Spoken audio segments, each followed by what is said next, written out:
Welcome to Get Big Out Loud Radio, where we explore living the complex, funny, and beautiful ride of life with me, Kari Knutson, and Dr. Pat on TransformationTalkRadio.com. Are your thoughts keeping you small?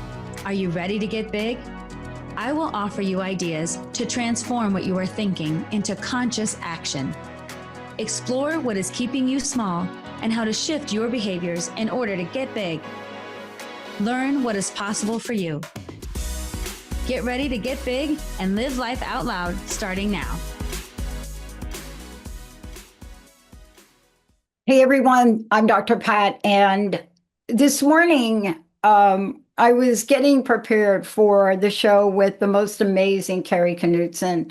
And what I realized, and I said this before we came on air, there's something that happens when you join our network. I can't explain it. Other people have done a great job.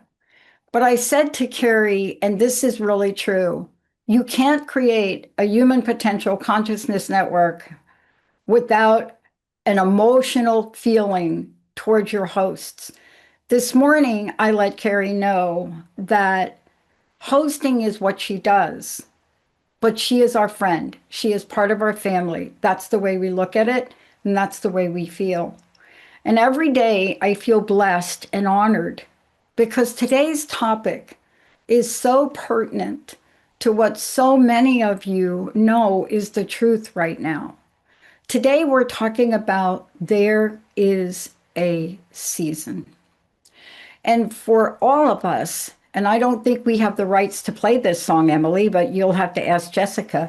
There's a song that Kari will talk about, and it's called Turn, Turn, Turn.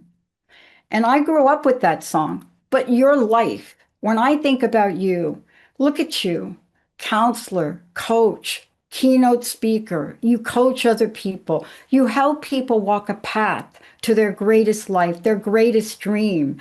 This was your yes. It still is your yes. However, it doesn't mean that we go through life's, what I like to call, changes. And this song by the Byrds, it is a famous song. I'm not, Emily's probably saying, what's that song? No, Emily, you know the song, right? But that song and Kari, today's show is so important. Thank you for joining me here today. It's so great to have you back. I've missed you. And why that song for today for you? Well, thank you for the intro as always, Dr. Pat. And I picked that song today and talking about changes because what I was thinking about in my own life, I've gone through a lot of changes in the last few months, and we've had to postpone 2 shows, and now I'm coming back, and this is actually our 60th show, though. I was like, that's so amazing. Yeah. And I was thinking about the idea of seasons and what seasons we are in life, and I had heard that song, and it is so powerful. I love the lyrics to it. I just want to read just a brief. Hold on, Please, I pulled it please. so I wouldn't mess it up. The first part is, as they say, to everything turn, turn, turn. There is a season, turn, turn, turn, and a time to every purpose under heaven. And then the song goes on to list all these juxtaposing ideas, and that just starts off: a time to be born, a time to die, a time to plant, a time to reap, a time to laugh, a time to weep. And in my own life, recently, I've had a lot of personal things gone, which I'll bring up in the show. But the gist of it is that I had some important people in my life pass away, most importantly being my mother. And but also a friend who passed and my cat. And all these things at the same time put me in a season which I would call my winter.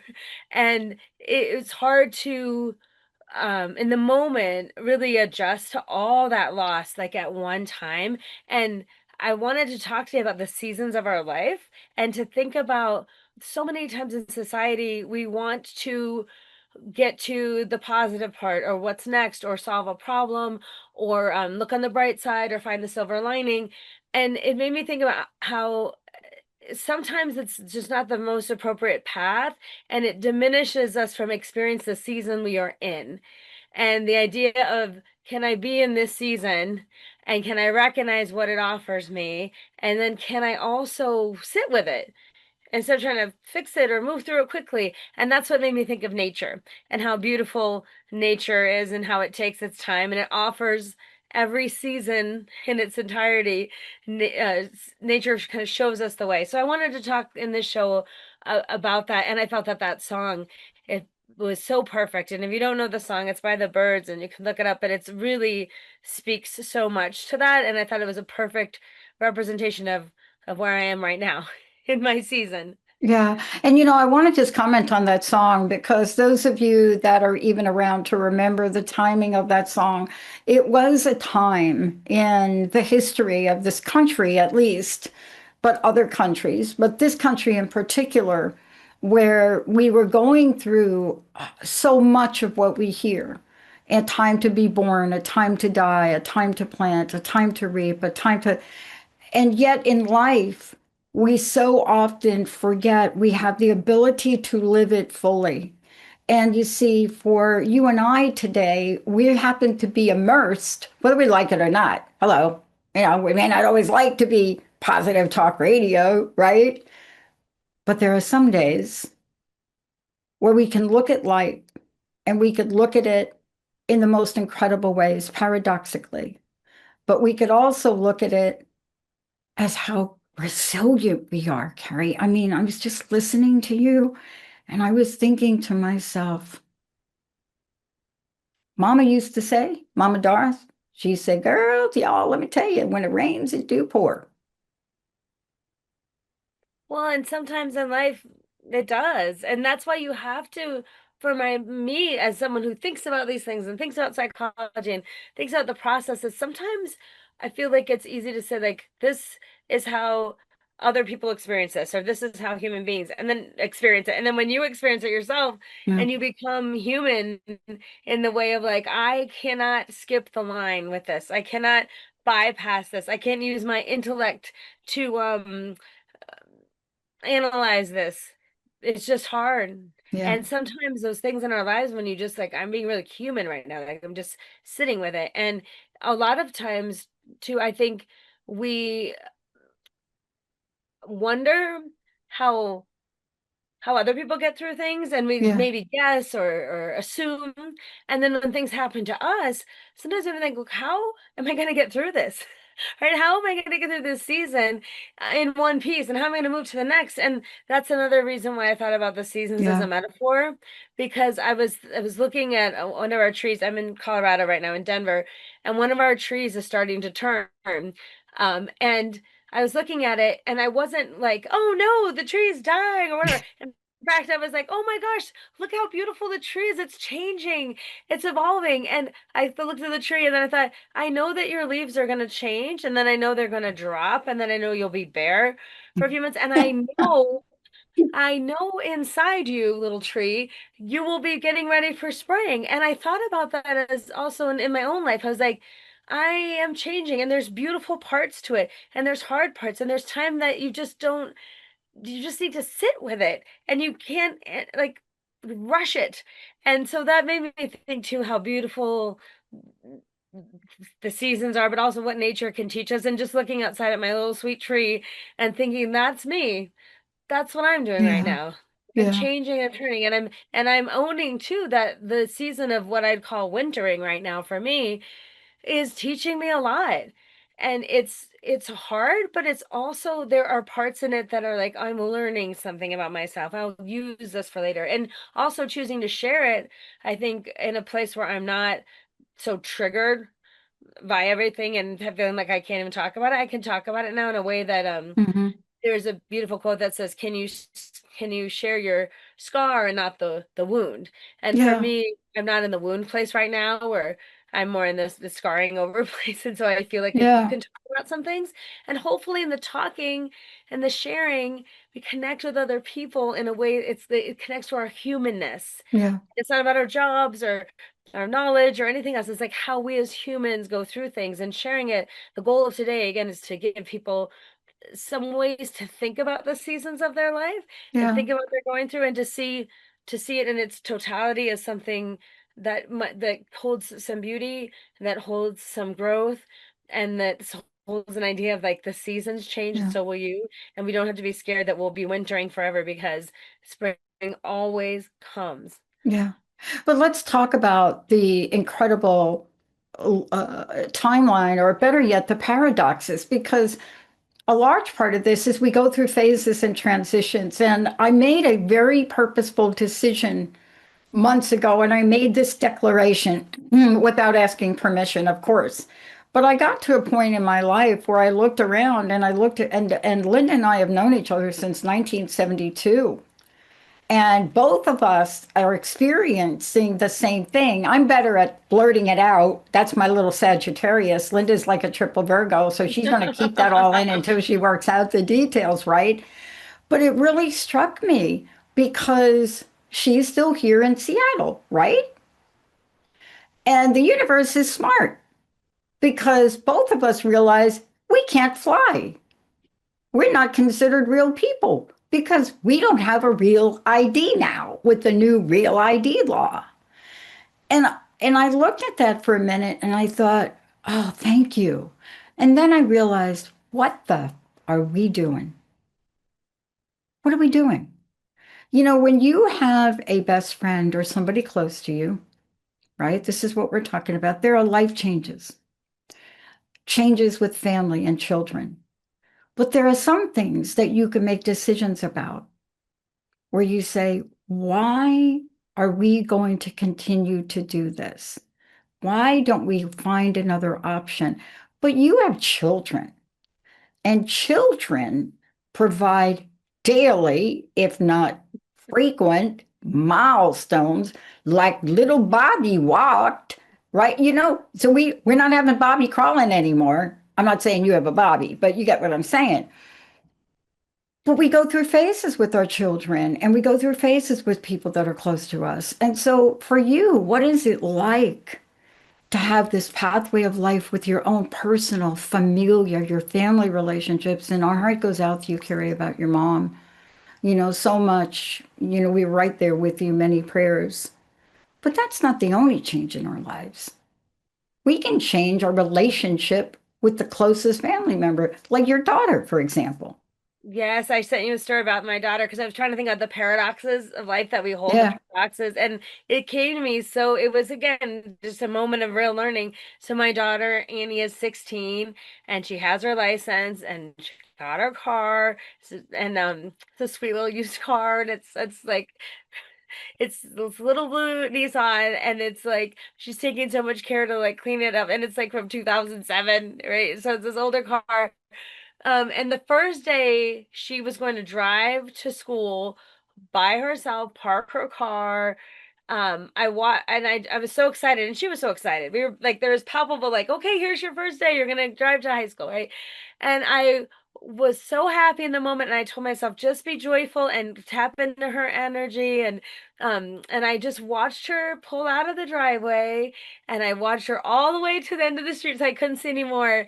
And I felt terror because I'm like, oh my gosh, this child has a car, a license, a debit card. She could go anywhere, and I just felt that like hope and then total terror. And I just watched as far as I could go. And then I thought to myself, I'm sure every parent has this moment because I want I want her to be independent. I want her to know that she can get places and do things. She needs to have driving as a skill.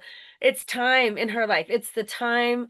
And what I've thought about, I was experiencing this milestone moment where you think about a moment, but then when it actually happens.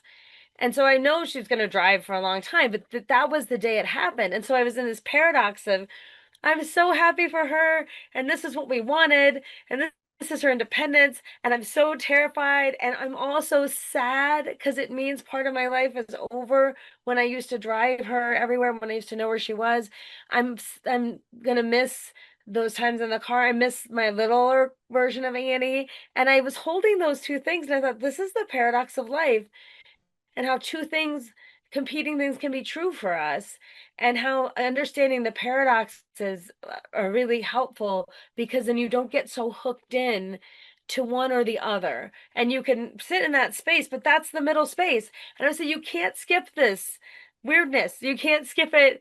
And it's No. hard rationalizing to yourself, like, I'm holding two really competing ideas. And isn't it amazing that my brain can do that? Isn't it amazing that I can be in that Yeah. space and take a deep breath and realize I'm gonna be okay? But Yeah. that was a real paradox moment for me. And it is paradox. I mean, it's interesting. I used to coach people. I know you do a lot of coaching as well, but I used to coach people that job loss because once upon a time, that's what I did. I researched it, I helped people, I supported people. But I realized when I look back at this, here I was in the middle of losing a job, and I use that term. People want me to change it. They want me to say, "Isn't that a little negative, Pat?" I'm like, no, the reality is that people feel a loss when their job Mhm. terminates. Come on now. We can come up with some new thought word for it. Not going to work for me. But we all know what we're talking about at the end of the Well, day. we got what we're talking about. You got your job, then you don't. But there's a paradox to that. I went back and I thought about it for this show. Here I was in the middle of, didn't even know I was 6 months away from a pension. Totally didn't know. All I could think about was going back to school. So I had these two things as my boss is ripping my thing off my neck, right? And I had these two things operating at one time. And I did go back to school. And then when I was done, then it hit me because I Hmm. only had the one side of the coin. And then I said, what's next? And I packed my big van up and I put it in there with the Harley Davidson. And in December, people, I drove across the country through Sturgis, through snow, didn't understand about the Continental Divide or any of that to Seattle. Now let's talk about this because your summer was like that. We have multiple things that go on in our lives. We celebrate family, we celebrate ourselves. What Hmm. happened during that time, that surreal time for you? Well, so what was it's so interesting for me was I felt like during my wintering season, like first when my cat Molly Brown died, was 13, and that's my first pet, really, and even as an adult, it's like my first pet, and I was like, oh, Molly, and like feeling that loss, and then a dear friend from work passed from cancer, and that was hard because that was a 19-year relationship, and then my mom passed, and she was 91. It was unexpected, and it was a whole bunch of trauma around that, and it was holding all this grief and sadness, and also major life your life kind of shifts when people die and animals die into like I call it the thin veil is lifted sometimes in terms of our reality, and we kind of have to sit with like true loss, like these people aren't coming back, our lives are changing at this moment, and again that's a milestone moment, I think, when you realize this person, this animal will no longer be in my life. It's a reality moment. And a lot of times we're in denial.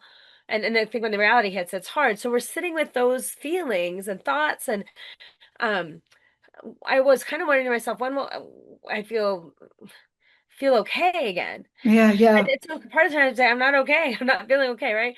So like holding that and then juxtaposing that after a few months, and this has just happened recently, but I had three other events that happened that were so paradoxical to what I've been experiencing. One was my 35th high school reunion, which was amazing to connect with people again. So fun, a thrill, basically a total thrill. And then we had after that, I had my cousin's 15-year anniversary party, and we went to Washington State and just enjoyed family and friends and connecting with all kinds of people, listening to a great band, dancing with my husband, which I just love to do. And it was just filling. It was just like filled me up. And seeing my kids play with their cousins and just being in another space too. And then but coming home, and then recently we had our annual block dinner where everyone on our block, we have a dinner together. I mean, meeting new neighbors and talking with old neighbors and just loving our little space here in I Denver. got to come for that one year. I have just missed my Bronx block parties. I have Yes, got to invite myself. block But parties bring people together. And I was like, all those three experiences were about togetherness, about people connecting, about real, it wasn't about jobs or status or what are you doing or goals. It was just showing up and being loved and being seen and connecting in ways that I felt purposeful. And I felt like those two juxtapositions, like, so I would call the season of my life that I've been sitting in is wintering. But then the idea of I had a little bit of what I call summer in that moment of, and I think if you were to Yeah. describe the seasons, and just to anyone listening, if you think about how we think about the seasons, if you start off like when you think about winter times of when winter things like close up, they start to decay, like they're, well, in fall they're decaying, but in winter they're done. And then there's it's slowness, it's quiet, it's reflection, and there's not a lot of movement on the surface or maybe what lies beneath, but it's not, it's slower, it feels like you need to go inward. And then when you think spring comes, you see things blooming and you feel like there's opportunity, there's growth, there's hope. You see like newness. And then in summer, I feel like it's a time of fun, relaxation, different schedules, connection, freedom, lightness. And then we go into the fall and you think like, okay, change, the start of decaying, leaves, the start of thinking inward, maybe the start of planning, the starting of hibernating, the starting of to like recognizing changes. So I think it was really helpful for me to say, okay, I'm in right now, I know what month it is, but in my season of life, Yeah. having a winter moment over here and a summer moment too. And it was great for me to get out of my head and kind of think like I can hold these paradoxes and I can recognize them. And so one doesn't diminish the other. They just exist. And that's what I had this idea too. Sometimes naming what we're going through instead of trying to justify it, like I Yeah. don't know why I'm sad. I'm sad because of this. Okay, but just I'm feeling Absolutely. this way. Or I had just really able to I had this really cool connection and a good conversation, and I feel seen. I feel good. So just saying those seasons to me was like I'm doing these things right now. This is where I am in my life, and I felt so great to be. That's pretty extreme, I'd say, and I loved the idea of recognizing that. Yeah. I love that you did that. Linda and I were, I don't know if your ears were ringing. What's that expression? Your ears are ringing when people talk about you. Is that correct? But we were reflecting, and Linda is very intuitively connected. For example, over the past month or so, she had, there's like this breeze that will come by. Only she can feel it. We'll be sitting 5 feet apart, but she's the only one I can feel it. And she'll feel this breeze come by, and then she'll smell the sweetness of cake or something. And Mm, so there are these reminders because she's been thinking about her mom quite a bit. And she took care of her mom for 12 years. And so, just like you, she was thinking about Joan. And we both of us were talking about Joan in that moment and laughing at the same time. mm-hmm. We're thinking about Joan when she went through her chemotherapy. I know I don't mean this to be funny, but Joan, please, this is a compliment. But Joan, the woman, nothing stopped her.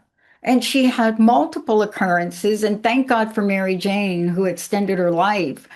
But we thought about her. She put her wig on because she got no hair, and she puts that thing on and gets on the tractor to cut the lawn.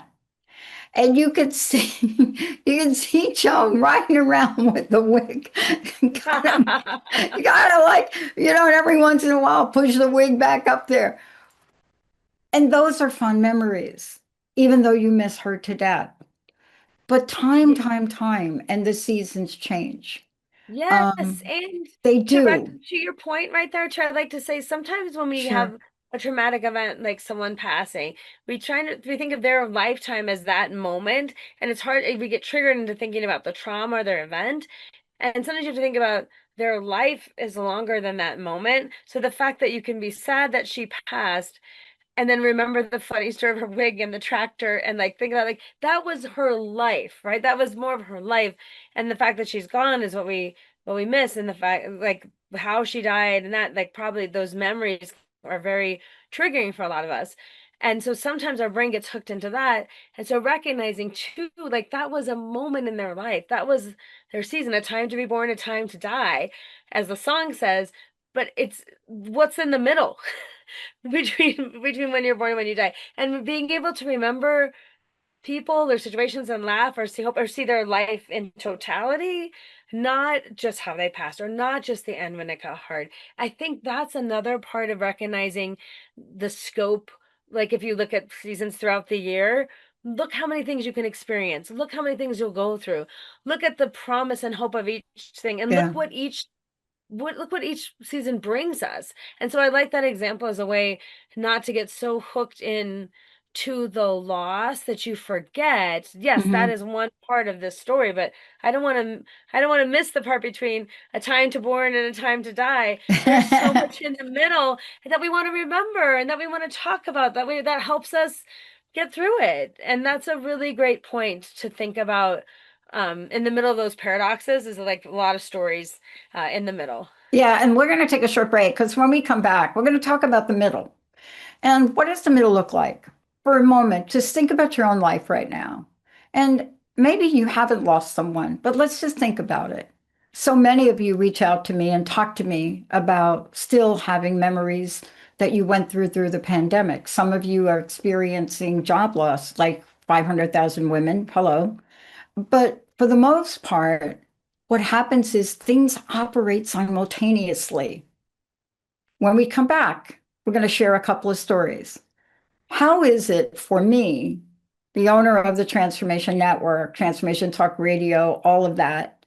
How is it that at a point in time where we are expanding and growing, we get hit with the most ridiculous situation with PayPal that we've ever experienced? And how do you hold what Kari is talking about so that you can get clarity on what to do? When we come back, Kari's going to walk us through some strategies to honor these seasonal changes. Even if the insight you get says, move your company to New Jersey, Pat. Let's take a short break, everybody. We'll be right back.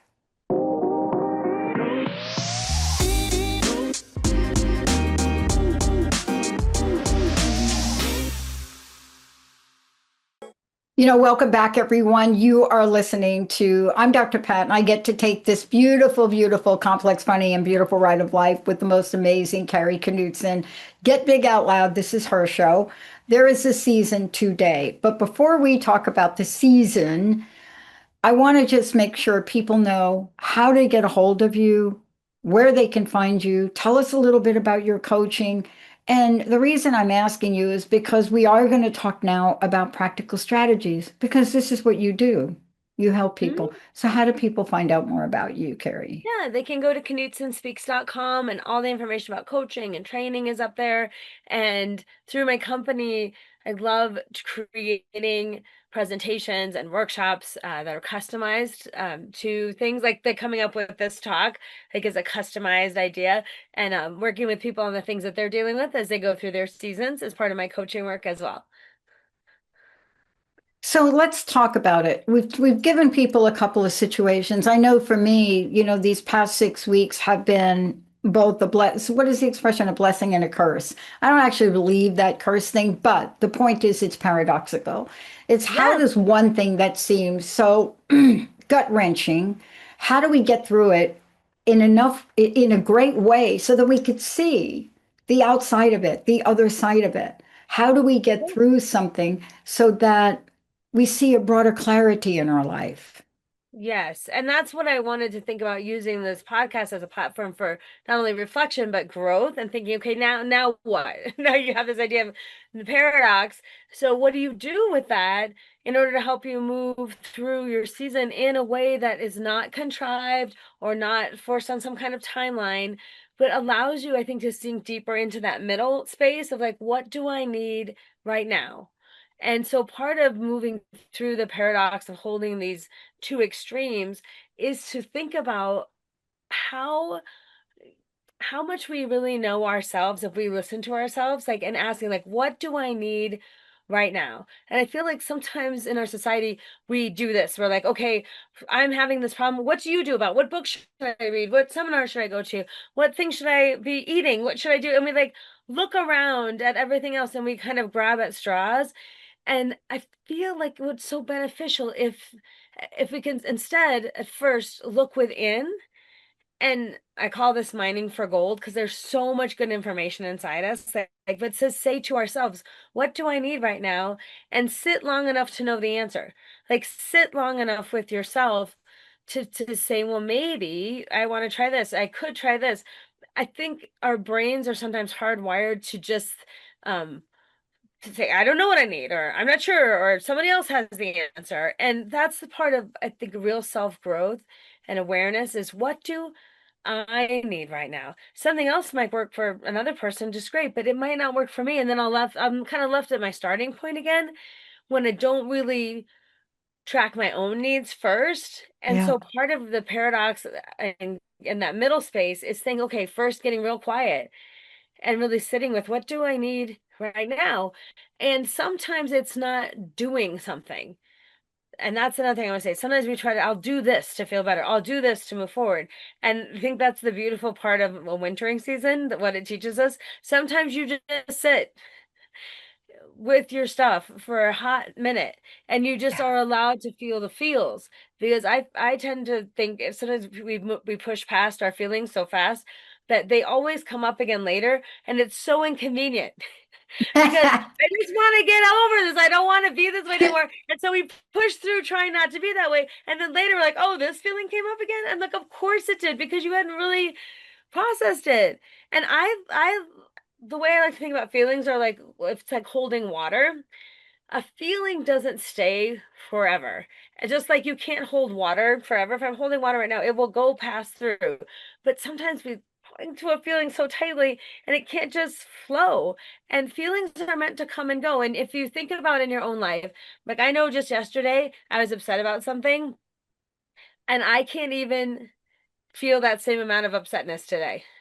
It's Wow. over, right? Like, but yesterday I was so like, this is wrong and I'm mad about whatever. And then later I had some time to think about whatever. But I can't hold that same level of upsetness for 24 hours. I just can't. And I have a different viewpoint now and time has passed. Same as joy and happiness. Like I felt a lot of joy just yesterday and a lot of happiness.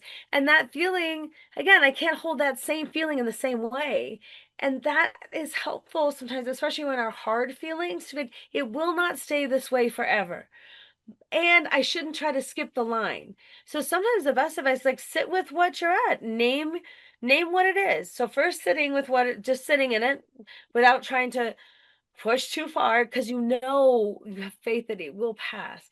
But sitting in there and then naming it, I think that's also helpful for people to say, I'm feeling like in the example where my daughter was driving away for the first time, I'm saying, I'm feeling so excited and terrified, and not just like, I feel happy and sad. Like those are such baseline words. I feel thrilled for her. I'm psyched for independence. And I'm just completely terrified. I hope she's safe. And oh my gosh, my child just drove away in a car. Right. So like acknowledging two things can be true at the same time, Yeah. and naming it. Naming the feeling for what it is in your own words. And I think those are the two first steps. And then from there, you can ask yourself too, like what might help me in this moment? And some for me in that moment when Annie drove away, what would help me in the moment? I said, I need to distract myself.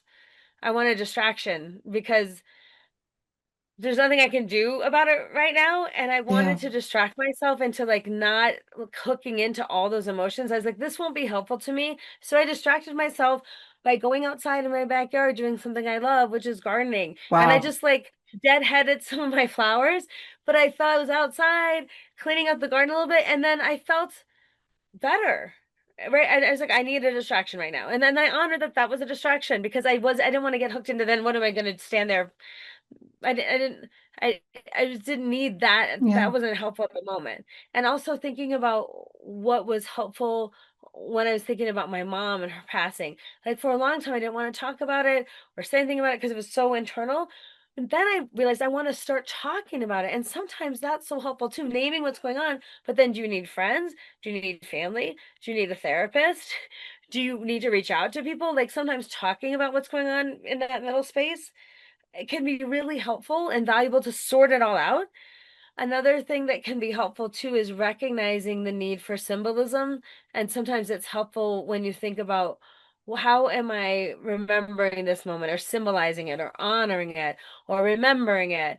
And that can look different for all kinds of changes. And I feel like we were talking recently about job loss. Yeah. And sometimes when something's over, I think, do we do something to symbolize that it's done? Like, do we what do we do to say like this part of my life is over? And am I Yeah. willing to let go of something? What's a symbol or a ritual that I do to let it go? And creating all kinds of things. Like, do you write a letter and burn it? Do Yeah. you give things away that once held great value and you let them go and you say, I let these go with love, right? Do you journal something about it? Do you create a picture? Do you write? Do you draw? Do you sing?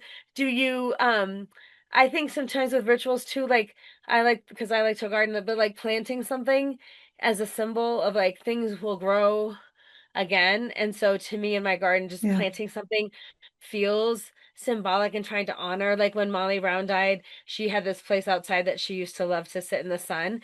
And so we planted some flowers there. I mean, Hmm. like we remember Yeah. Molly Brown, our little cat who liked to sun herself, and just Oh, thinking of the symbol of that of the those flowers for Molly and just doing it in memory of her. So it's not just any yeah. plant. No, it's Molly's. It's little Yeah. Molly's place. And it's just instead of being sad when I see those flowers, I feel joyful. And I remember that sweet cat sunning herself. And I think about the joy she brought me. So I'm able to transfer some of my feelings of loss and then have those feelings. And then like, it transfers into feelings of memory, of love, of comfort. And those are the feelings I want to hook into now because I've been grieving her loss differently. And so those are just some ideas to think about. And I encourage listeners, if you can just recognize it first when you're in those in between the paradox and just get really quiet and think, what Hmm. do I need now? And if the Yeah. answer is nothing, do nothing, you can even honor that. Like, I'm doing nothing right now. I'm giving myself time and space. I don't have to Hmm. be productive. I don't have to fix anything or do anything. And sometimes permission to just listen to yourself is a starting point that allows all these other beautiful things to happen so that you can truly Hmm. move through the seasons. You don't have to hold the water. You don't have to try to squeeze it or control it. You can let things move through you. Yeah. And I want to say this to people. It doesn't have to be, you don't have to lose a loved one to really do what Carrie is saying. My friend was going through a really tough time with family members, and the relationship sometimes with family members change, and it's not always for the good, right? And you have to do some letting going. I know I had to do it with my family, my brother early on. But when you watch somebody do it, how can you help them? So my friend said to me, why don't we sage? Now that was a shock to me. So Mhm. sage is when you smudge something and you could. So we ended up doing an entire ritual in circles, giant space here. But I'm like you, I love the garden thing. I really do. Um, and I built a medicine wheel garden, a garden in a circle, right? Not vegetables, but plants. And it has a pathway across it. And that's my sacred space. That's sacred space. And what I realized, so for me, it could be as simple as, and this is for all of you out here, you don't have to do any of this. I had to watch Wednesday on Netflix this weekend. Why? Because it takes me to a place that's so surreal and so far out and so part of the ridiculous. Plus, the acting is incredible, but it's okay for people to find that distraction. It's Mhm. okay. You don't have to play table tennis 50 hours a day. But what I hear you saying is find that thing that will give you some relief. That's what I hear you saying. When I like what you just said, what brings relief? That might be a good way. What will bring me some relief right now? Well, what do I need right now? What will be helpful to me in this moment? And what's funny to me is if I tracked all the things, my answers to that question, one day it could be, or one moment, it could be distraction. The next could be talking to someone. The next it could be journaling. Yep. It could be like calling a therapist. The next it could be like really cleaning the kitchen and feeling control over, like, I clean this kitchen and it is clean and I control something in an uncontrollable world, right? Like it doesn't have to be anything huge. And one thing I started too was like, I feel like reading is so beneficial to me, and reading Mm, and just saying like, I'm gonna read for 15 minutes every day, right after I get up, before the distractions of the day, setting mm. my alarm a little bit early and just reading as a ritual, like has been helpful. And this is kind of a silly one, but I'm gonna say it anyway. I have this really good lotion that I just love, and it smells amazing, and it comes in this little tube, and I always am like thinking about, should I use this lotion? Is it a lotion worthy day? Am I going out? And part of me is like, I want to use the good lotion today.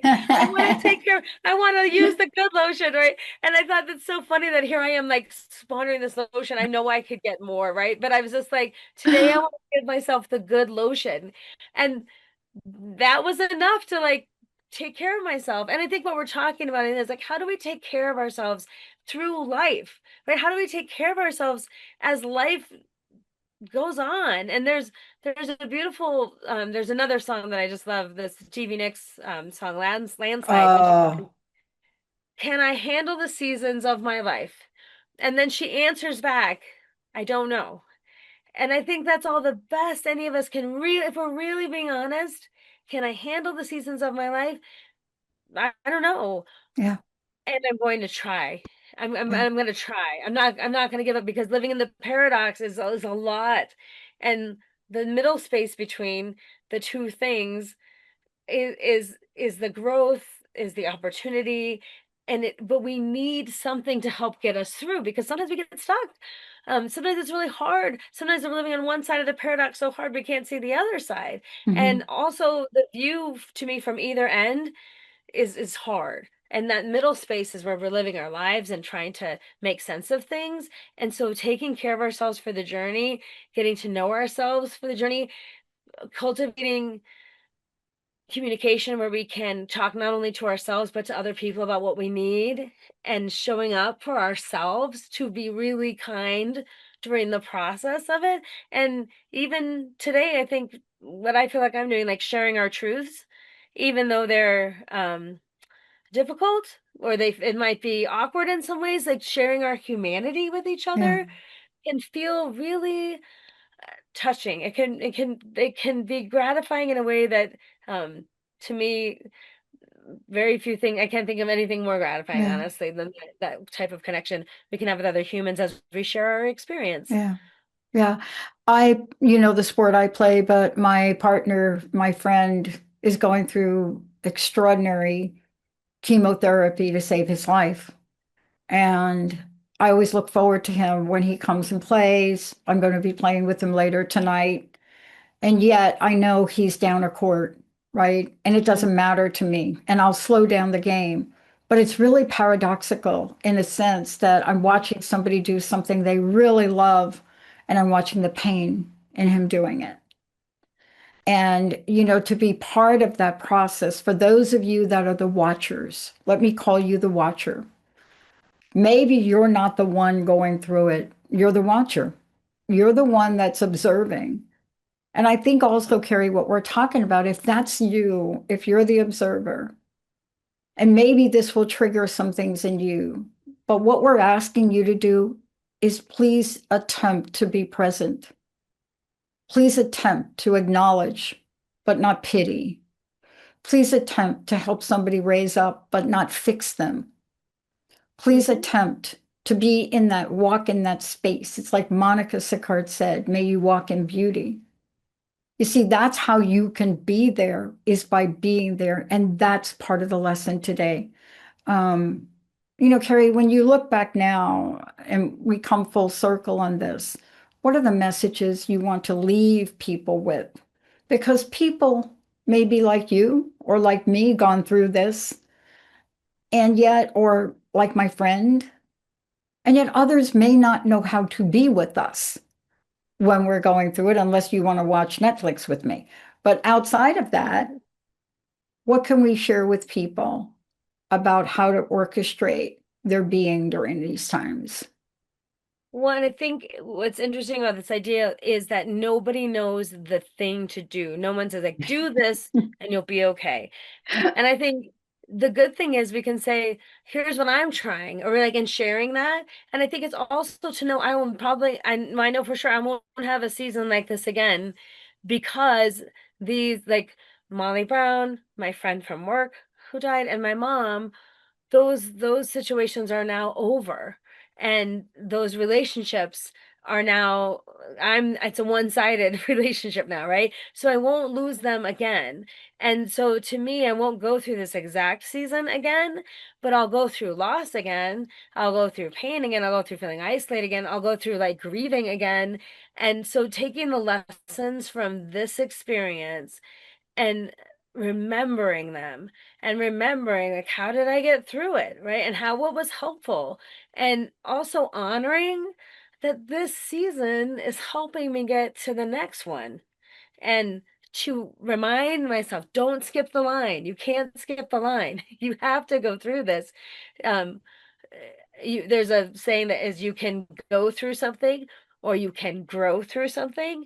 And I love the idea of asking myself, like, am I growing? Am I remembering? What am I taking away that will help me in the next season? And that's part of our human experience, is to cultivate that self-awareness so that you really can take what you're learning and see it as almost a gift for yourself. Like, here's what I learned, here's who I am now. And I also think this idea of who I am now, I can't go back to being who I was. That's And sometimes right. our life changes in a way that we're like, oh, I want to go back. I want to go back to before all this happened. I want to be the person I was with the thoughts that I had. I'm a different person with new thoughts and new opportunities because of it. And it's also come at a cost. And so recognizing too, like, I've changed and my view has changed because of it, but it's not bad. And that this enjoying the human experience for what it is, Hmm. and part of connecting with other people is sharing that experience, so we don't start to feel isolated, so we don't start to feel like I'm the only one, or no one else has ever done this, or I'm not doing it right. I'm Oh, not, that, something's yeah. wrong with me. I should be doing better. And notice anytime we say should, or I should be better by now, or this shouldn't hurt so bad, or like, what, I was so scared when Molly Brown died, someone to say, it's only a cat. And I was like, waiting for that to happen, because I was like, I don't even want to tell Ah, anyone, because I was just going to lose my mind. And you know what? When I told people, not one person said that. that's Not right. one person said that. Not a single person. In fact, they held me, they cried with me, they sent me cards, they like did. And this is the thing, like when we share our truths, that was the scariest thing, is that she's just a cat. And then also when my friend passed away at work, and I kept thinking, someone would say, well, she's just a work friend. I'm like, I've known someone for 19 years. Like, Really. she was my friend, right? But then nobody said that. Right? Nobody said that. And the same when my mom died, I was worried that someone was going to say, well, she's 91. She had a good life. I didn't want anyone to say I wasn't going to share that. And nobody said that either. They were No. so sorry. And this also too gave opportunity for me to share my truth without that big scary thing that someone's going to reject you or say something wrong. Like, Yeah. I could manage it. And in fact, people showed up in ways that I couldn't even have imagined they would show up. And that to me is the lesson too, like letting people in on your journey. And the same with sharing my excitement about my reunion, and about the Yeah. my cousin's 15-year party, and our blog party, sharing those things and having people be excited about that, and sharing those good things too brings us together. It does. And so it's sharing the totality, the hard and the good. And I just want to say one more thing. Some of my clients, because I shared my truth, I couldn't get over this, but my clients sent me sympathy notes, like organizations. Some people sent meal train stuff from an organization. One group, I have them do an exercise every year where I have them write a letter to themselves, that they're going to open later in the year. And this is for an educational group I work with. And I call February the longest month in teaching because it's so long. And these are educators. And instead of, because I couldn't do that event this year, they Yeah. wrote letters to me Mm. about the impact I made on their life as a trainer and as someone, Wow. and they write they what they learned from me. And I opened, each one of them wrote me a letter. And I just, every night I open one letter and I just think about like this shared humanity. And I'm so touched because It's people showing up in the best possible way through all kinds of things. And so I just want to share that too, Thank like you. sharing what we're going through, connecting with people, not being so scared of what people Yeah. might say or they might judge you, instead of just being, here I am, and it's enough. I'm Karen, enough in this thank you moment. so much for everything today. Thank you for that beautiful story at the end. And, thank you all. And remember, the message today is love does lead the way. And if you open your heart and you listen from that place and you're okay with not having to fix it or know the answer, you'll be able to share something beautiful. Kari, thank you so much. Emily, thank you. We'll see you all next time. You have been listening to Get Big Out Loud Radio, where we explore the complex, funny, and beautiful ride of life with me, Kari Knutson, joining Dr. Pat live every second Monday at 10 a.m. Pacific on TransformationTalkRadio.com. I will help you to know which thoughts are keeping you small in order for you to get big. Get big and live your life out loud. For more information, visit KnutsonSpeaks.com.